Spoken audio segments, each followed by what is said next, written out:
آج بھی کہتے ہیں بھیا مولوی کی مت سنو، شریعت کی تو سنو، شریعت کی تو سنو.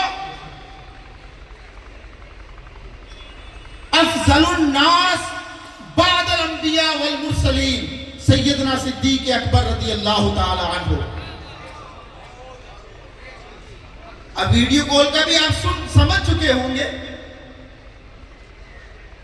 اگر عاشقوں کی فہرست کو تیار کیا جائے، سر فہرست جس ذات کا نام ہوگا اسے سیدنا صدیق اکبر کہتے ہیں. اگر ایمان والوں کی کاؤنٹنگ ممکن ہو اور قیامت کی صبح تک جتنے لوگ کلمہ پڑھیں گے اگر الٹی گنتی کی جائے، جس ذات پر آ کر کے رکے گی اسے سیدنا صدیق اکبر کہتے ہیں. اس لیے میرے آقا نے فرمایا میری پوری امت کا ایمان ایک طرف، صدیق اکبر کا ایمان ایک طرف. اب سنیں، اللہ رب العزت نے قرآن مقدس میں ارشاد فرمایا لا اقسم بہذا البلد، میرے محبوب اس شہر کی قسم. پروردگار تو نے کیوں کھائی؟ کیا اس میں تیرا گھر ہے کعبہ اس لیے کا نہیں؟ صفا مروہ کی پہاڑیاں اس لیے کا نہیں؟ زمزم کا کنواں ہے اس لیے کا نہیں؟ پھر کیوں؟ وَأَنْتَ حِلٌّ بِهَذَا الْبَلَدِ، اس شہر کی مقدس گلیوں نے 53 سال تیرے تلووں کو چوما ہے، اس لیے اس کی قسم ہے. یعنی وہ ذرے جو چند لمحے مصطفیٰ کے قدموں سے لگ جائے، پوری دنیا رب کی قسم کھاتی ہے، پروردگار ان ذروں کی قسم کھا رہا ہے، ان ذروں کی قسم کھا رہا ہے. مطلب اس مٹی کی نسبت حضور کی ذات سے ہوئی. اللہ نے قرآن میں قسم ارشاد فرما دی. پتہ چلا یہ نسبت کتنی عظیم چیز ہے، بہت عظیم چیز ہے. اب دیکھیں جس کی نسبت حضور کی ذات سے ہوئی وہ چیز زمانے میں ممتاز ہوتی چلی گئی. اللہ نے قرآن میں فرمایا یا نساء النبی لستن کاحد من النساء، اے میرے نبی کی ازواج زمانے میں تمہارے جیسا کوئی نہیں ہے. کیوں؟ تمہاری نسبت مصطفیٰ جان رحمت، تمہارے جیسا کوئی نہیں. آگے رب نے فرمایا کنتم خیر امت اخرجت للناس، اے میرے محبوب کی امت زمانے میں تمہارے جیسا کوئی نہیں. کیوں؟ ہمیں ممتاز بنایا کس نے؟ علماء فرماتے ہیں نسبت رسول نے بنایا ہے. مشہور آسمانی کتابیں کتنی ہیں؟ 4، توریت، زبور، انجیل، قرآن. یہ چاروں کلام کس کا؟ لیکن اجماع اس بات پر ہے کہ تمام کتابوں سے افضل قرآن. تو مجھے بتائیے کہ اللہ کا کلام اللہ کے کلام سے افضل ہو سکتا ہے؟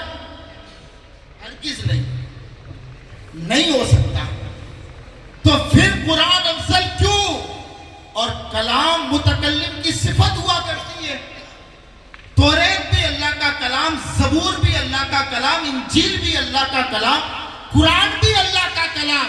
تو یہاں پر دینے والے کو مت دیکھ، لینے والے کو دے. یا قرآن جو افضل ہوا ہے نسبت رسول کی وجہ سے، ہم بھی ایک نسبت لے کر کے زمانے میں گھوم رہے ہیں اور اس نسبت پر ہمیں فخر ہے. اس نسبت کا نام ہے نسبت اکبری. جس طرح الف سے لے کر کے یا تک اس میں با بھی آ گیا، تا بھی آ گیا، سا بھی آ گیا، جیم بھی آ گیا. یعنی الف سے لے کر کے یا تک اس میں تمام حروف تہجی آ گئے. اسی طریقے سے اگر اکبری ہے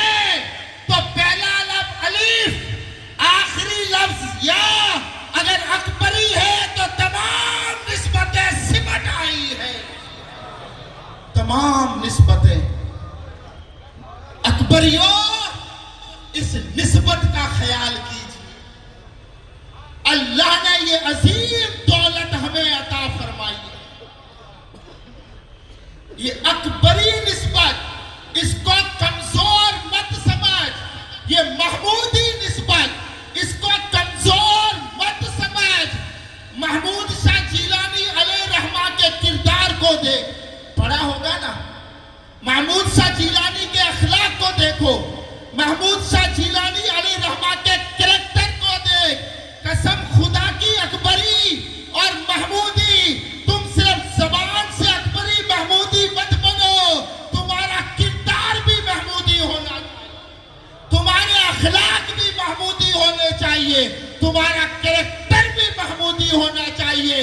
قسم خدا کی، مرشد کے دیوانوں، مرشد کے مریدوں، جب تم گلیوں سے گزرو تو زمانہ دیکھ کر کے کہ محمود ایسا ہے، محمودی ایسے ہے، تو محمود کیسا ہوگا؟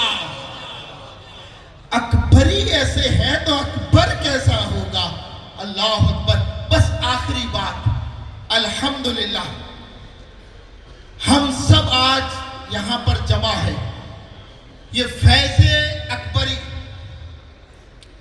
با یک وقت اعمال کی بھی اصلاح کرتا ہے، با یک وقت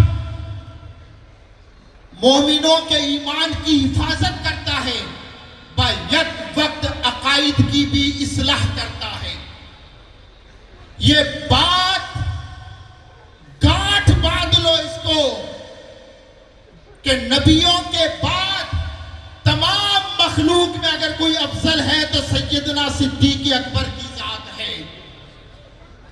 اب کوئی تمہیں گمراہ چاہے ویڈیو کال پہ آ کر کے کوئی کرے، چاہے کس طریقے سے بھی کرے، انشاءاللہ جب تک ایسے مرکز رہیں گے ہم کبھی گمراہ نہیں ہوں گے. اور الحمدللہ ایک پیغام ہے اکبریوں کے نام، اگر ہم کرنے کے لیے تیار ہیں تو جب کوئی دولہا بنتا ہے نا، کوئی بھی، میں صرف باتیں کر رہا ہوں آپ سے، ہم اسے کوئی نہ کوئی گفٹ دیتے ہیں، اور جو بھی گفٹ ہوتا ہے نا دولہے کے معیار کے مطابق ہوتا ہے. جس طرح حال ہی میں 1 مہینہ پہلے آپ نے وہ منظر دیکھا ہوگا سید اعجاز باپو کی شادی کے موقع پر، جیسا دولہا تھا ویسے گفٹ بھی دیے گئے، جیسا دولہا تھا ویسی خوشی کا اظہار بھی کیا گیا. تو ہم سب نے الحمدللہ اپنے اپنی حیثیت کے مطابق اس وقت جب اعجاز باپو دولہا بنے تھے تو ہم نے گفٹ بھی دیے تھے، تحفے بھی دیے تھے، انہیں نوازا بھی تھا. آج 25 جنوری کو محمود شاہ جیلانی دولہا بنے ہیں. اللہ والوں کا عرس، آج کے دن وہ دولہے بنے ہیں. اکبریوں، میں سب کو ایک پیغام دیتا ہوں، کیونکہ میں نے پہلے بھی کہہ دیا کہ میں بہت بڑی تنظیم کا چھوٹا سا رکن ہوں. دل چاہتا ہے کہ آئندہ جب عرس اکبری آئے اور محمود شاہ جیلانی جب دولہا بنے، ہم بھی ایک تحفہ پیش کر دیں. کریں گے؟ اب تک جو ہوا وہ ہوا، سستی ہوئی وہ ہوئی، انہیں درکنار کریے. حوصلہ لے کر کے اٹھو، عزم لے کر کے اٹھو، مضبوط ارادہ لے کر کے اٹھو کہ محمود شاہ جیلانی کے دربار سے ایک وعدہ کر کے اس بارگاہ سے جائیے کہ آئندہ سال عرس اکبری کے موقع پر جب محمود شاہ جیلانی، علی اکبر شاہ جیلانی دولہا بنیں گے تو ہم اس عمارت کو تیار کر کے آپ کو تحفے میں پیش کر دیں گے. جی حضرت، سمجھ رہے